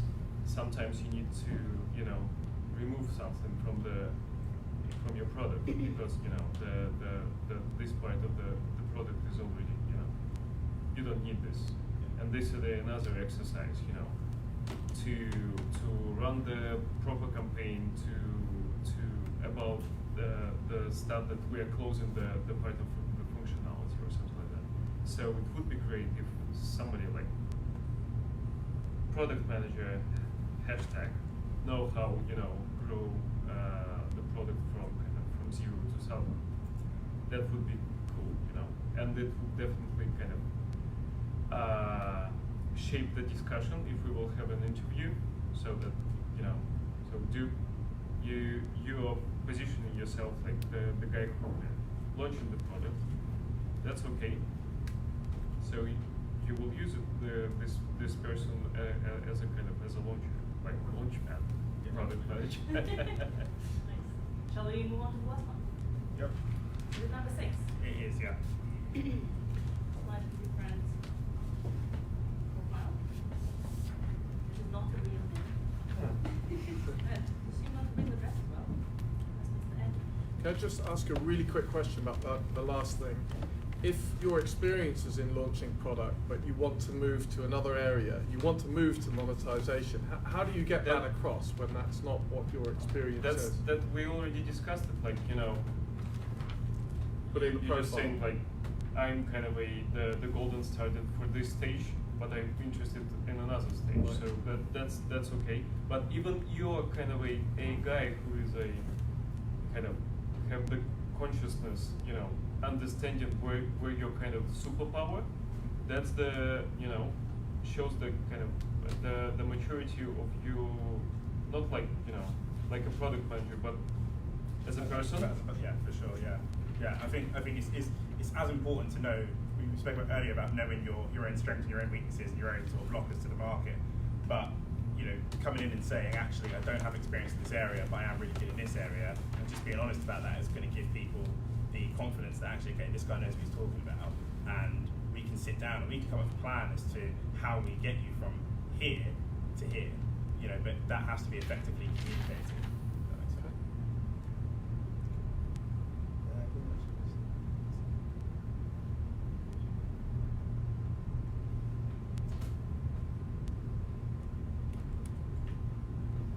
It's got the boxes that Luke didn't found. Yeah. What's that? He just said personally he didn't really like the boxes. I'm not entirely sure. He had a real thing about it.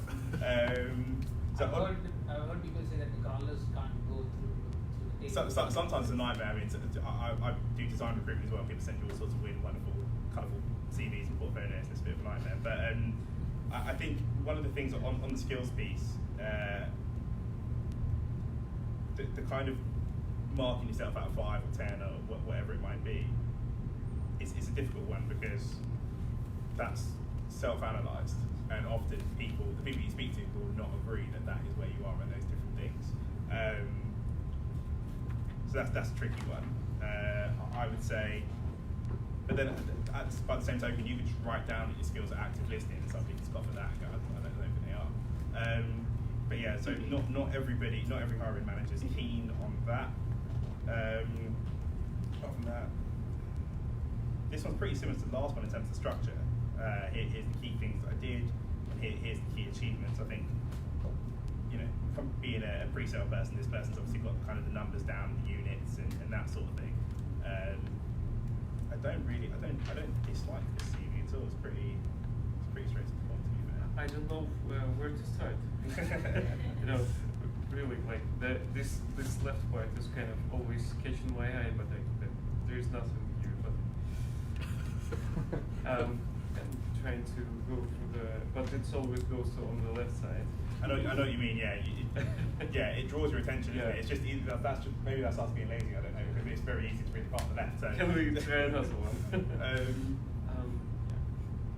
Do you think that the visual, like that, if it looks nice, that is actually presented nicely and makes like yes, matters? but not nice in the sense that it's aesthetically pleasing like a bouquet of flowers, but that it's easily digestible, if that makes sense. Yeah. So the layout is quite neat.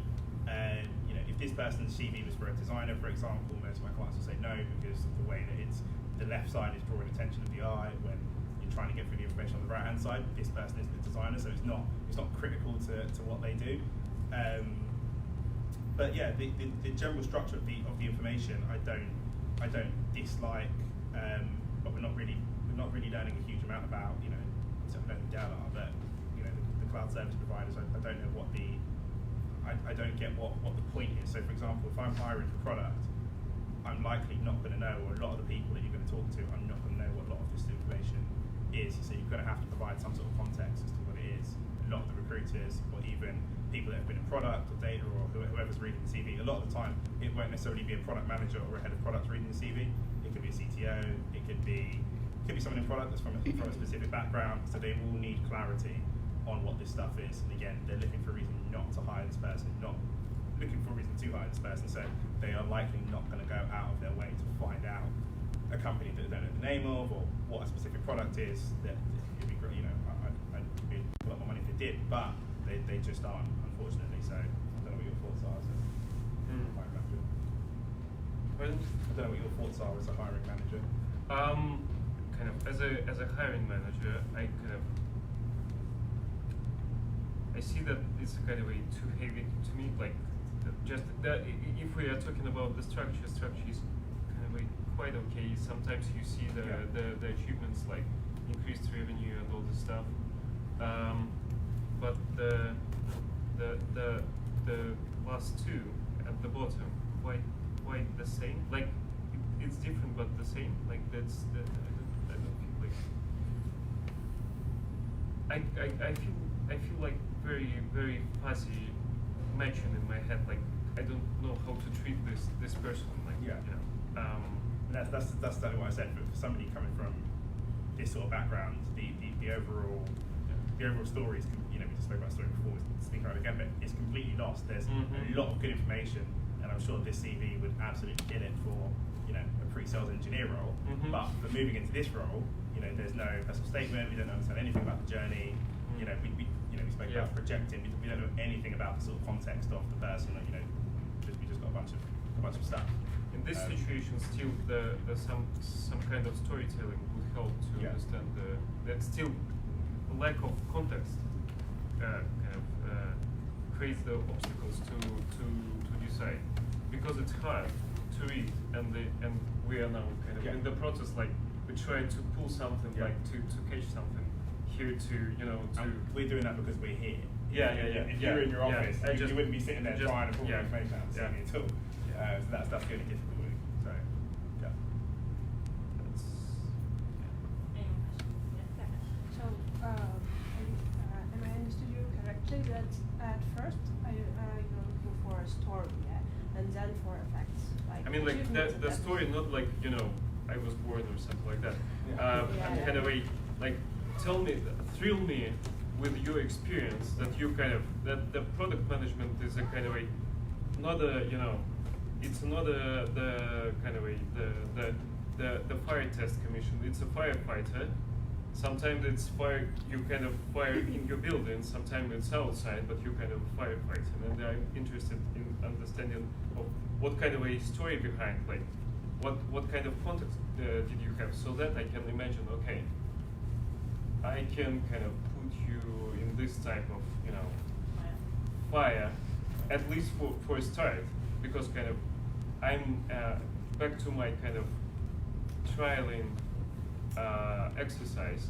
I still want, you know, the person to succeed if I kind of and if I will give you a kind of a too much, but based on your kind of, you know, storytelling here, you won't succeed. So yeah, I think it's about the kind of what we're lacking in something like this is what's the solution that you can solve for me? I get the solution you solved previously. What's the solution you can solve for me? Somebody here said, you know, I've delivered a number of products, although that might not be the same as every product management. I can see, right, where would I put this person, even if you're not necessarily the right fit for the role that you've applied for. Actually, where can I put you? I've had people apply for. I've had people apply for a product manager role, and they've been hired as an insight analyst, but they just said, actually, we've got this role. Your skill set is more aligned to here. What do you think? And they've gone, yeah, okay, sure. Or product ownership, or all sorts of different stuff. But you want to bring those skills to the forefront. You don't want somebody to be CV. I don't really know where I put this person in my business. If that sort of makes sense. I believe that in this case, it might be someone who wants to have only one page, and that's why maybe it's this format and not longer. Would you prefer to have like 2 pages and then explain, as you said, the story like? Getting the information over is critical. So I think if you streamline the information you've got on the left-hand side, you'd have a lot more room. And if you took away the skills, you'd have a lot more room. If you said also the 2 roles at the bottom of the page are very, very similar.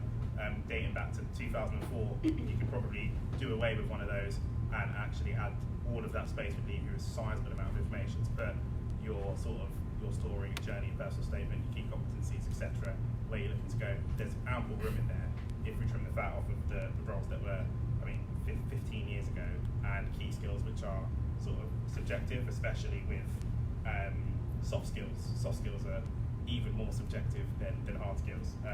So there's ample room if this is rejigged. If that makes sense. So you can still keep it to 1 page. But I mean, in my case, the clarity skill is like it's 4 out of 5. Like clarity. It's not 5. Sorry. Exactly. Yeah, it's just subjective, isn't it? You know, and you know, they put together with good intentions, but the story isn't coming across. Yeah, in my case, for instance, I cannot manage to put it in one page, even if I would just rather, summarize. I would rather like, have the information. so yeah, so I'd rather but it be 2 pages and have the relevant information than have it be 1 page. You know, if it has to be 2 pages, then congrats, you've got a load of really great experience that and all of it is relevant to what's happening, or there's some sort of relevancy from every single role that you need the head of product at so and so company to know, because it's mission critical, and that's fine. But then they will be looking at, I think part of the job of a product manager is organising information. This is a CV. It's a much smaller scale than being a product manager, but ultimately these are the things that the process starts immediately. Just like the interview starts once you see the person, you shake their hand and say, "Good morning, my name's Nick." It starts there. This is started already.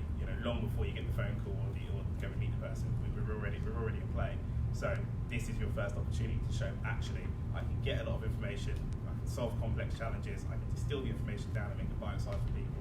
This is part of the job of the product manager. This is your first opportunity to show that. That's all makes sense. But obviously, if it's 2 pages and it's people I work with, head of product, they've got loads of experience, and it's all mega important. That's fine. It could be 5, but the first one should be top-notch. Some people say just leave out anything older than 10 years, not relevant anyway. Would you agree? Like I said, I think it depends on where you're up to. If you're applying to be the CEO of a company, maybe what you did 10 years ago was relevant. If you're applying to be associate product manager or mid-level product manager, maybe what you did 10 years ago wasn't relevant. Maybe if you've been a product for 10 years, there might be question marks why you're still a mid-level product manager. Who knows? But there's a number of things. I think it's down to you to assess whether or not you think that information is relevant, or if it really, really comes down to it, and actually you were in a space where you had some great experience, you moved out of that space for a couple of years, you moved back into it, you can say that. This is just a conversation, and you can say, stepped out of the industry for a couple of years, or done a couple of things that weren't really relevant. You can put the reason why, you don't have to, but 5 years ago, I've done this, and it's absolutely unbelievable, and it's crucial that you know this, because this is going to play a massive part in what I can bring to your organisation. That's fine. I'll hop on the call, what were you doing? Stepped away from it for a couple of years for X, Y, and Z. That's no problem at all. Now we're back in the game. That's fine. But there's no difference in this and a conversation on the phone. So include everything that's relevant, leave out anything that isn't. There you go. Easy. Simple. There you go. I prefer to hear the more kind of a detailed story about your last year rather than 10 years. That's it. We're running out of air. So time for last question or comment. In terms of training, is there anything that stands out to you when you read a CV? Maybe it's an education provider, course, it can be a degree, because I've seen a lot of online courses. So do you acknowledge them as valid training, or where do you stand on that? Or does it not matter at all? Yeah, the short answer is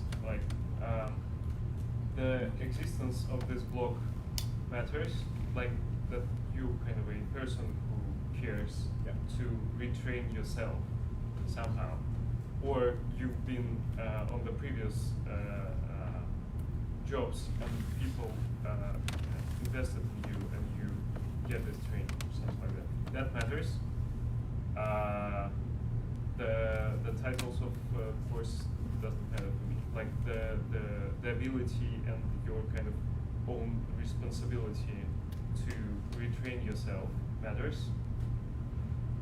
If it would be a kind of a, I mean, like when you are doing the product management stuff, so get the product management certification quite strange for me. Like, you're already working as a. There was a time when this kind of the official project management PMMI certification was kind of very fruitful thing, like 10, 15 years ago. But it's strange, like you already have a job and you get a certification, like something strange. Like it would be interesting to see if you're kind of in the product management area, but you get the kind of a, I don't know, the Stanford course on the artificial intelligence, or I don't know, the data analytics or something like that, not the kind of certified product manager or something like that. That's it. But if you if you come from a different if you come from a completely different industry, surely that would matter. That's the point. That's if you're already yeah, if you're already in product manager, then I think That- yeah. I think a lot of people enjoy doing product because you get to put yourself, personality, all of your experience, different things like that into a role that you're going to enjoy. And you know, I know a lot of people that do the role and they really enjoy it. You know, specifically in design, there are courses like GA. Tons, hundreds, thousands of people come out of GA courses. You know, role people that are head of design are up here. It ultimately depends on the way that you take that information and the way that you apply it. The person that you are, the skills you have, the experience that you have, all of these things are going to be pulled in together to make you the product manager that you're going to be. So, like the kid said, I think the key thing is that I'm seeing from you that you're taking this seriously. You've come from whatever background you've come from, you are taking it seriously, you're going above and beyond with your own money sometimes on online courses, your own time, which is crucial. How good does that make a person? It entirely depends on that person's application of the information that they've got. Not everybody's a head of product or CPO. Not every head of product is necessarily better than a product manager. It entirely depends on you. But I think it's more showing your interest, your passion, and that sort of thing. Again, they're looking for any reason not to hire you. So if there's you, somebody else with the same exact experience, and they say, what are you doing in your free time? Because you want some hobbies as well. But they say, what have you done to really affect this change? You say, well, I paid for this course and been attending meetups and talking to these people, built this community. They're going to tell you, okay, you're really interested in this. If you're going to go and do this outside of your work hours, I have no doubt that you're going to put 110% in during your work hours. Whereas if it's just something you pick up and put down, it's a bit touch and go, then maybe I'm questioning that sort of ability, or that sort of winning and that sort of drive, if that makes sense. So I think that's what it is. It won't necessarily make you better, hopefully, I don't know, but it will certainly show that you're interested and you're going above and beyond.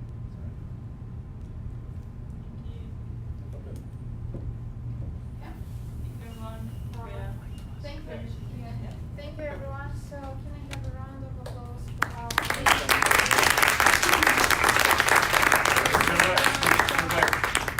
Thank you, really appreciate you joining us. So a bit of housekeeping. If you want to stay here and network a bit, we can leave that very hot room and go to that place with free coffee, tea, I believe like Hydration room. Yes, hydration room. Like before 9, it should be okay. I shouldn't get fired for this. Like before 9, feel free. I will be here because you need me to get escorted out of the building.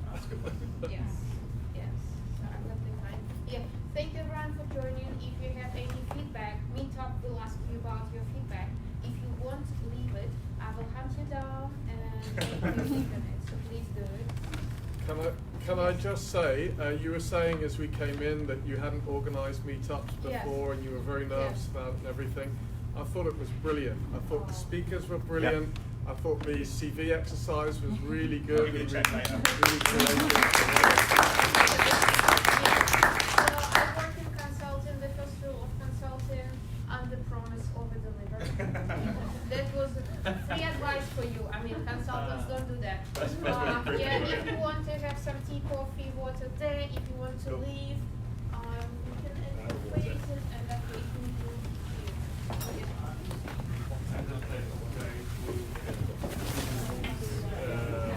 I mean, because it's like it's so I understand that. Well. What's a guy like you do? Why not?